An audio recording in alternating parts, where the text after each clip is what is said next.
CMA aspirants from South India. As you all already know, Akash Agarwal Classes has launched for you all 100% English lectures in English for CMA Foundation students giving their examination in December 2025 and onwards. So here I am going to tell you how do you enroll in the batch. You just have to join our WhatsApp community, which is given in the link. Fill up the Google form again given in the link, and to download our mobile application Akash Agarwal Classes to access the notes. You all know the lectures which we are going to conduct will be 100% covered. There would be no subject which we are not taking care of. So we are going to take care of each and every subject, each and every concept. We are going to take MCQs for you. We are going to provide test papers. We are going to take live mentee sessions as well. Lectures which we are going to take for you all are 100% recorded lectures and not dubbed lectures. And you all know we have exclusive team ready for you all to teach you for your CMA Foundation December 2025 attempt for subject wise as well. And we are uploading the lectures on a weekly basis. All the important links which will be useful to you all are uploaded in the description box. Since we have many students who have cleared CMA examination at all the levels from Akash Agarwal Classes, and to reciprocate the love which we have received from South Indian students, we are here for you all taking lectures 100% in English, so that we can clear your CMA Foundation December 25 attempt together. So keep studying, do watch all the lectures till the end, and do show some love by liking the video, subscribing to the channel, and putting up a word in the comment box. Keep studying. Bye-bye. Hello my dear students. So yes, welcome back to another lecture of your correlation and regression. We have already completed two parts of this correlation chapter. We have already completed all the basic part, and we have already completed the three measures of your correlation: scatter diagram, congruent Carl Pearson, and then we studied what? And we studied then I guess we studied rank correlation coefficient. Yeah, Spearman's rank correlation coefficient. So we have studied the three parts, and now the last part we are going to study. The last part remaining is congruent deviation. In today's lecture, we will be completing a congruent deviation, and then we will be completing with the MCQs. So once the MCQs are done, the correlation part would be done, and most probably we will end the correlation today itself, so that from the next lecture, from the tomorrow's lecture, we could start with the regression part. Okay. Without any further ado, let's get into the topic. And before getting into the topic, if you are new to the channel, don't forget to subscribe to our channel Akash Agarwal Classes, as we are going to provide you with 100% recordings of the lecture for CMA Foundation. And yes, also don't forget to share this video with all your friends who wants the lecture to be conducted, and also share on any of your WhatsApp community, any of the WhatsApp groups that are available for the students who want the lectures to be conducted in English, because Akash Agarwal Classes is very soon going to announce also something great for CMA intermediate students from South India, all those students who also want intermediate lectures in English as well. So do join the WhatsApp community. The link is given in the description to get the latest updates. As you all know, the lecture will be updating on the weekly basis. So as soon as the lecture is updated, you will get the notification at first. So yeah, do join the WhatsApp community, and do share this video or our channel's link with all the friends from South India, and yeah, spread this news, spread the lectures. Now let's come to the fourth topic. This is your fourth point, and the fourth point is going to be, fourth point.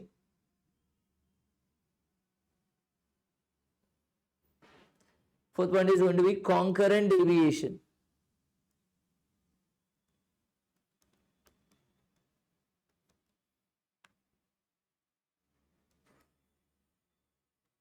Fourth part is going to be concurrent deviation.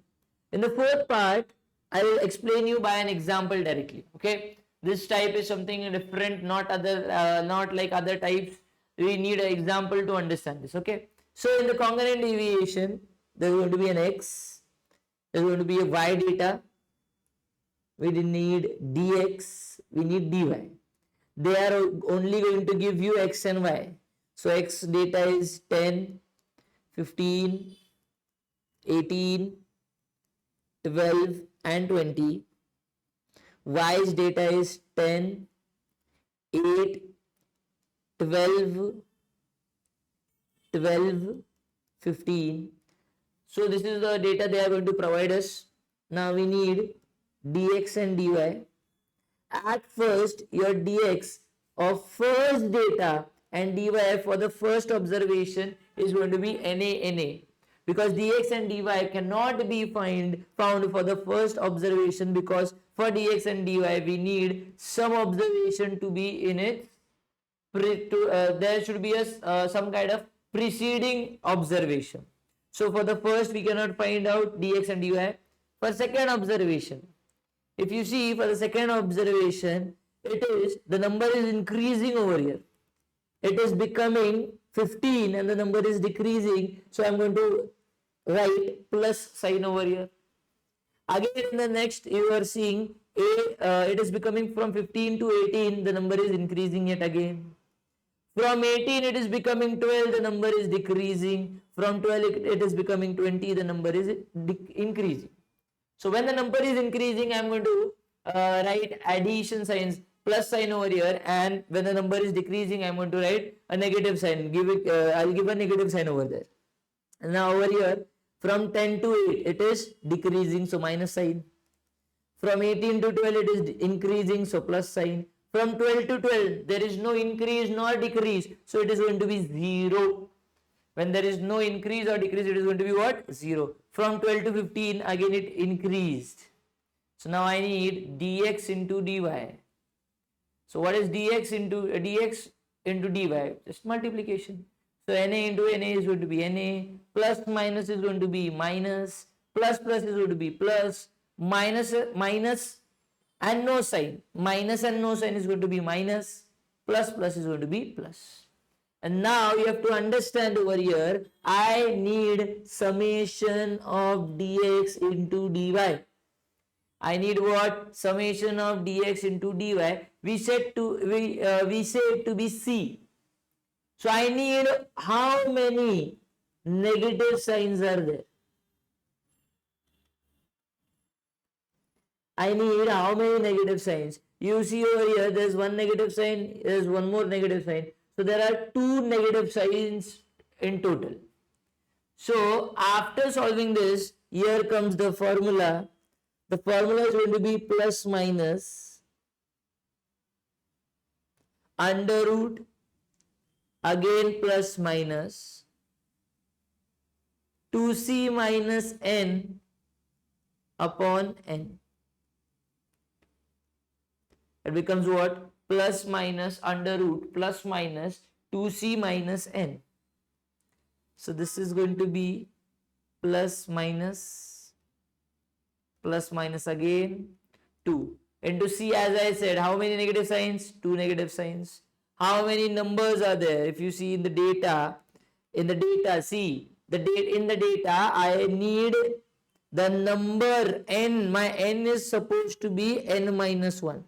So if you see, there are total 5 observations over here, but I am not going to take 5, I am going to take 4, one observation less.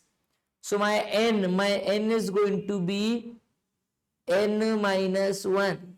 So it is going to be what? There are 5 observations, but I am going to take my observations to be 4 upon 4. So if you solve this, this is going to be 2 into 2 minus, this is going to be 2 into 2, 4. 4 minus 4 is going to be 0, 0 upon 4. So this comes to be under root plus minus 0. So your answer becomes what? 0 over here. So coincidentally over here the answer is what? 0, because under root 0 cannot be solved and it becomes what? 0. So this is how we solve the congruent deviations questions. Congruent deviation, we need to understand there is an x, there is an y. We need dx, we need dy, dx and dy is by. We see whether the number is increasing or decreasing. If the number is decreasing, we put a addition sign. If the number is decreasing, we put a decreasing, then a subtraction sign. Then we multiply the given signs, we find dx into dy and then see how many negative signs are there. These negative sign becomes what? This negative sign becomes C. This negative sign becomes what? C. And this is the formula over here. Then R is equals to plus minus root plus minus 2c minus n upon n, under root 2c plus minus 2c minus n upon n. So this is what your congruent deviation is. This was very simple. There are no other properties, nothing. Congruent deviation is a very small part that you need to keep in your mind. There are very few chances of question being asked on your congruent deviation, but yeah, we don't have to skip it in any case. We'll have to just solve the question. If you see over here, there's one more example. These are the x's given. These are the y's given. Let's see. First is going to be what? First is going to be your NA. First is going to be NA, where we can just put a dash mark over here. So if you see over here, the number is what? Number is decreasing. If you see over here, again the number is decreasing. If you see the number is increasing. If you see over here, the number is increasing. That's why we have put a negative sign. Again, from 123 to 135, number increases, so there is a positive sign. 135 to 138, again the number increases, therefore a positive sign. If you see ahead, 135 and 134, the number decreases, so a negative sign. 134 to 135, number increases, therefore a positive sign. 135 to 130, negative, decreases. Again it decreases over here as well. Again it decreases over as well. So plus minus is going to be minus. Plus plus is going to be plus. Minus minus is again going to be plus. Plus minus minus. Plus minus minus. And okay, there are more examples from 138 to 139. Again addition. 139 to 142 addition. 128 to 146 subtraction. Subtraction. So plus minus minus. Plus minus minus. Now let's see how many negative signs do we have. 1, 2, 3, 4 and 5. So we over here if you see over here, okay, over here if you see, there are how many addition signs over here? 2 addition signs over here. So we're going to consider 2 addition signs. Okay, in the above example also, what we can do, in the above example there was, I guess, some error by my side. Yeah, okay. So over here in the above example, what was the issue over here? There are same number of positive and same number of negative signs. Same number of positive and same number of negative signs. That's the reason we can take anything from there. But in the given example, in the example that we are solving now, if you see, there are more positive signs. More negative signs rather than positive signs. So over that, in that situation, we are going to select how many positive signs are there. We are going to see there are 2 positive signs, and therefore my C is going to be what again? 2. What was the formula? If you remember, the formula was under root plus minus 2c minus n upon n. Right? So 2c, what is it? 2 into 2 minus n is how much? Let's count n. 1, 2, 3, 4, 5, 6, 7, 8. But if you remember, we don't take 8, we are going to take 7. And this is going to be 7 again. So if you solve this, 2 into 2, 4. 4 minus 7 is going to be 3. So under root minus 3 upon 7. So 3 upon 7 is 0.42. 0.42857. So this is going to be in the negative, it is going to be 0.42. 3 divided by 7. Yeah. Over here they have, this is the wrong answer. This is 0.42857 is the right answer.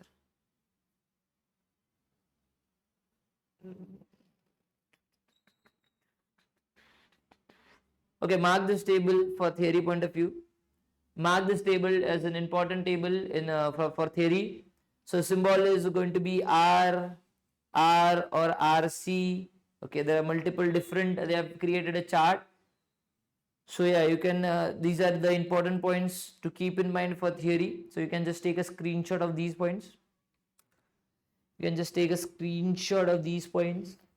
And now after completion, let's get, I think we should solve some of the examples now. Let's get to the MCQs and complete the chapter. Let's solve some examples now. Okay, these are the MCQs. First MCQ, let's see some MCQs over here. The correlation coefficient, some of them, the initial MCQs, the first 3 to 4 MCQs are theory based, I guess. Let's see. Yeah. So the correlation coefficient between two variables x and y. So the coefficient correlation between two variables x and y is negative. The regression coefficient of y on x is also it is also going to be negative. You have to understand, if one of the variable is negative, the other is going to be negative, and the regression coefficient is also going to be negative. If the correlation coefficient between variable x and y is negative, the regression coefficient is also going to be negative. You have to keep in mind, if any one is negative, the other is also going to be negative. Basically, this is going to get clear when we solve the regression part, but it is a theory question, so we can do it right now. Which method of the correlation is not affected by the extreme values? If you see the formulas, only the Spearman's formula does not get affected by the extreme values. All others are affected by the extreme values. So over here the option is B, both at the both cases the answer is going to be negative. So the next is analysis of covariance between two or more than two variables called, it is correlation. When we are analyzing two or more variables and analyzing the covariance between them, it is going to be said as correlation. If the plotted points in the scatter diagram are evenly distributed, so if the distribution is even, then the correlation is going to be 0, option number A. It is going to be 0, option number A. So question number 5, let's see. If your x is given x minus x bar, y is given y minus y bar. X is x minus x bar and y is y minus y bar, and number of pairs is n. Then the correlation coefficient between x and y is defined as, okay, this is what you could say, this is a question that is a mixture. This is a theory but as well as a substitution question. It can be a numerical question as well. So they are asking us correlation coefficient, right? Okay, so if you remember, the formula for R is what?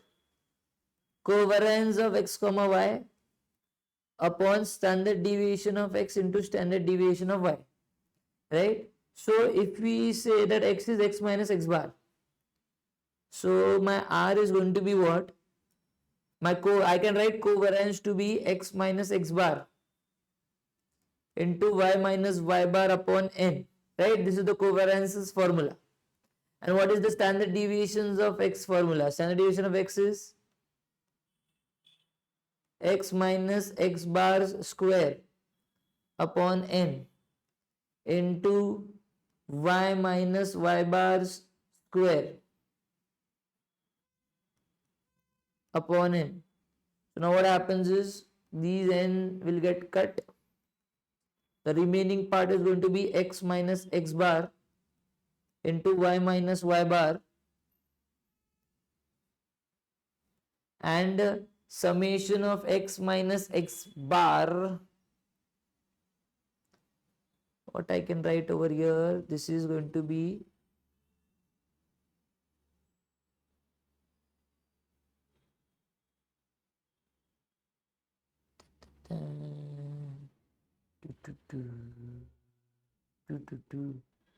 okay, and they have told me that x minus x bar is x. So these are x minus x bars square into y minus y bars square, and they have given me x minus x bar to be x and y minus y bar to be y.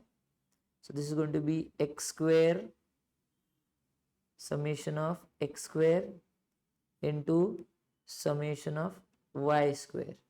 So my formula becomes, if you after solving, I get option number summation of x square y square, option number A over here.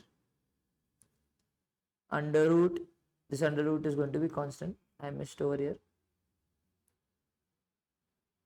So this is going to be summation of x. That means what I have done is I have just substituted the formula for covariance, substituted the formula for standard deviation, then just reduced it by cutting the n, and then after that x minus x bar is what? X minus x bar is x. So I just substituted it. Y minus y bar is what? Y. I just substituted it, and the remaining formula land up to be option number A. So let's see question number 6 again. If there are 15 pairs of of x and y, the respective mean is 15 and 18, and the respective sum of squares of deviation taken from the mean is 138 and 136 respectively.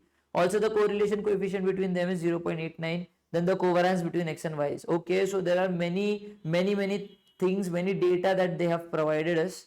If you see, they have given us n to be 15, they have given us x bar to be 15, they have given us y bar to be 15, and respective sum of squares. So x minus x bars square, sum of squares of deviation is 138,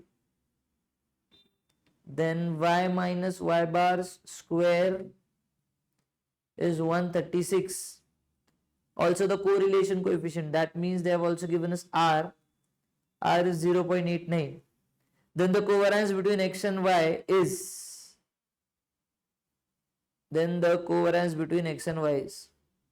okay, this is repetitive. So again, what is the formula? They have asked me covariance of x and y. So I can solve this. I need covariance of x comma y upon standard deviation of x into standard deviation of y. They have given me correlation coefficient. So my correlation coefficient is going to be 0.89. I want covariance of x comma y. I want standard deviation of x. So standard deviation of x can be, if you remember the formula for standard deviation of x, it is what? Under root x minus x bar square upon n. So x minus x bar square is 138 upon n is 15. So 138 divided by 15 is 9.2. Similarly, it is going to be 136 divided by 15. 136 divided by 15 under root. I just forgot one under root also. So 3.01. For the above 138 divided by 15 is 9.2, and then under root is 3.03. If I multiply 3.01, this is going to be 0.89 into 9.1328 is equals to covariance of x comma y. 0.89. It is going to be 8.1282. 8.1282, that is option number B. So this is going to be what? This is going to be option number B. So question 6 is option number B. Very simple. I got the answer by just substituting it. The two perfectly positive correlated variables. So they have given us that the correlation between them is what? Perfectly positive. Okay. It is known that covariance of x comma y is 80, standard deviation of x is 16, sum of squares of deviation of y from the mean is 250, the sum of observation from the bivariate data is okay. So you have to first understand what is given. They have given us standard deviation, question number, this is 7. They have given us covariance. Hello. Covariance is given to be 80. Standard deviation of x they have given 16. Square of deviation of y. So they have given y minus y square. Summation of y minus y square to be 250. Number of observations. Now we have to find n. So here they have given us covariance. Again I am going to use the formula for covariance itself. So what is my formula for covariance? R is equals to, R's formula, covariance is equals to x for covariance upon standard deviation of x upon standard deviation of y. Let's substitute now. I have covariance to be 80. My standard deviation of x is 16. And I don't have standard deviation of y. So if I solve this, this becomes what? This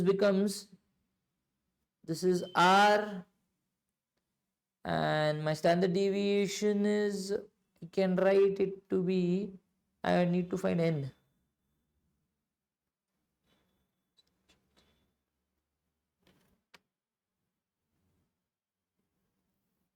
Okay.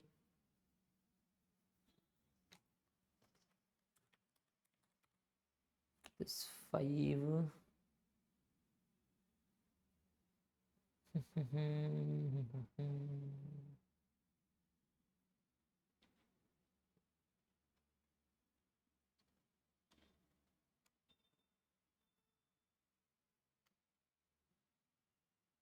minus 6 bar is 250. Let's see, R, they have given us R.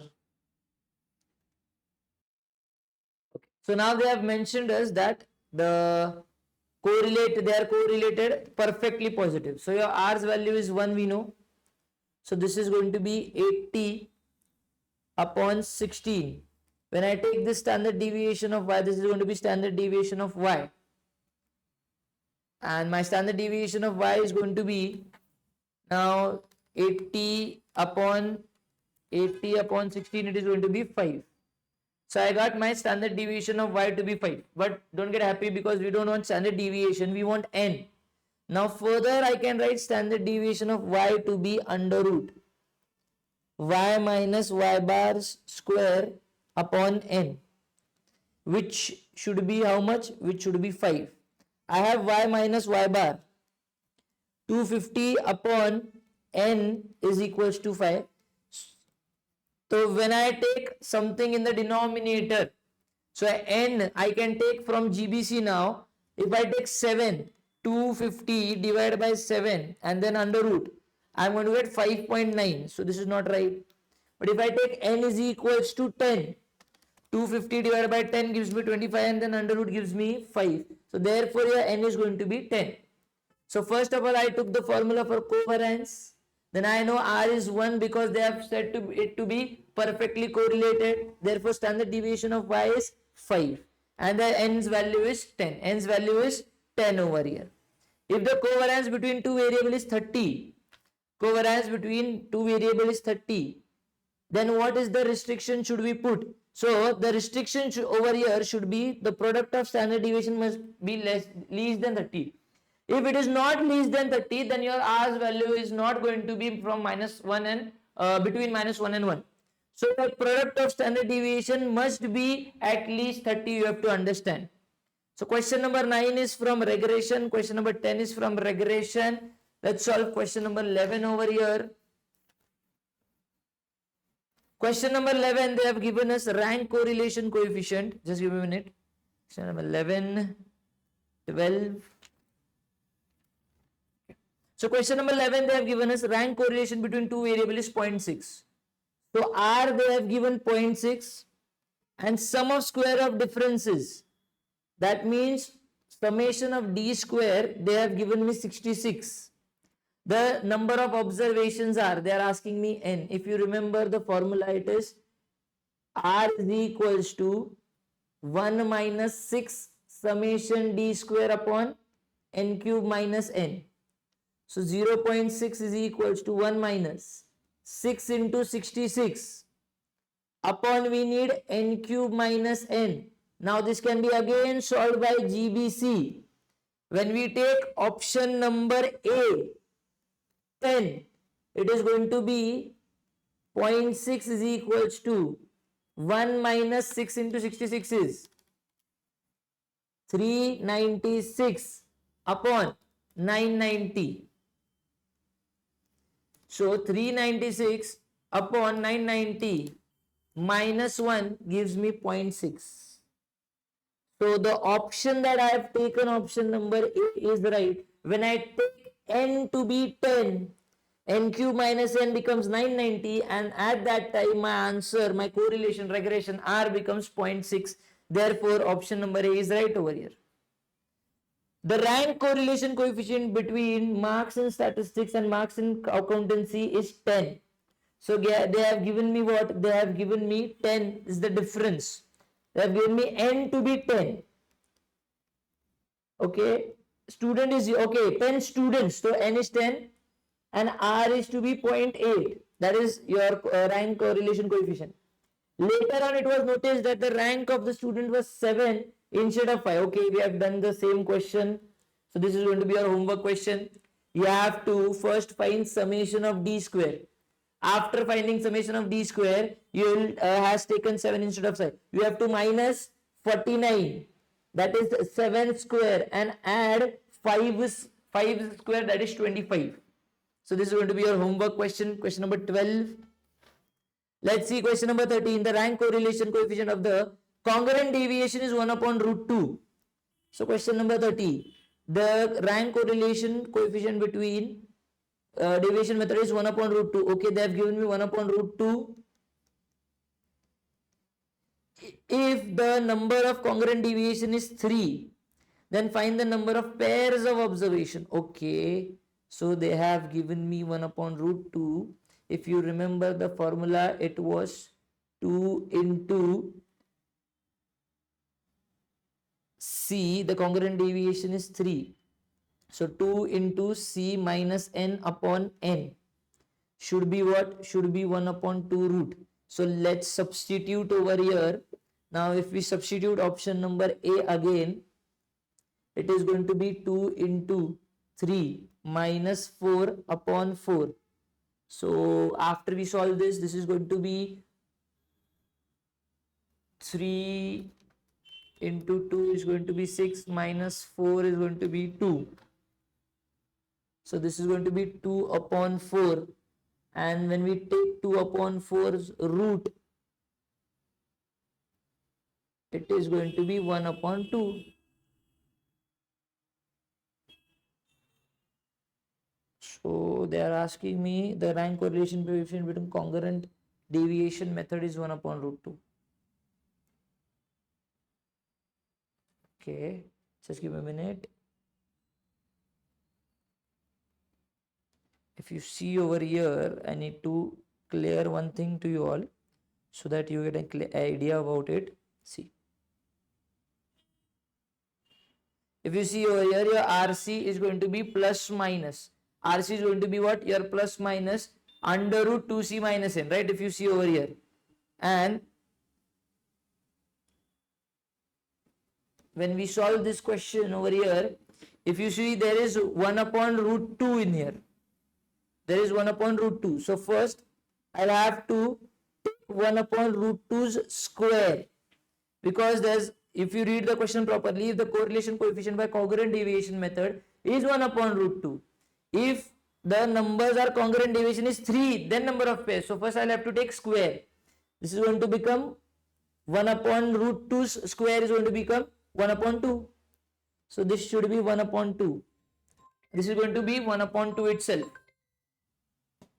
And the last question over here, coefficient of correlation between two variables x and y is 0.3. Okay, again they have given us R to be 0.8.